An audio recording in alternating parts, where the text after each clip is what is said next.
Valérie Deschazeaux a repris et modernisé l'entreprise familiale en 2013. Cette scierie est le leader européen de la traverse de chemin de fer. Ici, 250 mètres cubes de chêne sont valorisés par jour. Mais aujourd'hui, le parc de grumes est quasiment vide. Toutes les ventes de privés actuellement qui nous aidaient jusque-là à approvisionner la scierie, en plus des ventes ONF, sont achetées par des traders qui revendent à des Chinois. Les Chinois actuellement ont stérilisé leur récolte.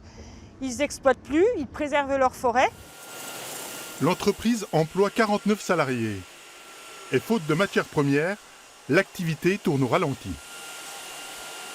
Nous arrivons à fournir, mais en diminuant les livraisons, l'activité s'arrête le jeudi soir, afin de préserver au moins l'activité à 35 heures pour tous les salariés. Par le manque de matière, faute de matière, nous sommes contraints de diminuer le temps de travail. Donc nous pénalisons nos clients qui, eux, derrière, ont aussi des livraisons retardées. 30% du chêne récolté dans les forêts françaises est exporté.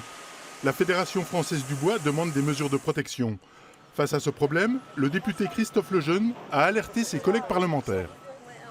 Il n'y a pas forcément du protectionnisme à la clé, mais il y a une empreinte carbone qui est nécessaire. C'est quand même paradoxal que des forêts implantées en Haute-Saône soient exploitées en Chine, alors que nous avons les scieries au cœur de ces forêts et avec des coûts de transport et un impact de transport qui est nettement moindre que les simples exportations en Chine.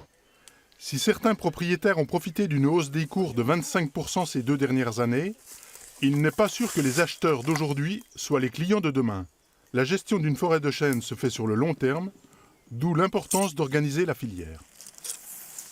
L'idéal, c'est le plan de gestion, c'est-à-dire que les coupes soient organisées dans le temps et pour pouvoir dire à ceux qui utilisent la matière, on mettra tant de volume dans tant de temps sur le marché et organiser cette filière entre l'amont et l'aval de la filière. L'Ukraine et la Croatie ont récemment interdit l'exportation de leur chêne. Avant d'en arriver là, la Fédération française du bois demande l'extension du label UE, réservé pour l'instant à l'ONF. Un label qui garantirait déjà la transformation du chêne à l'intérieur de l'espace européen.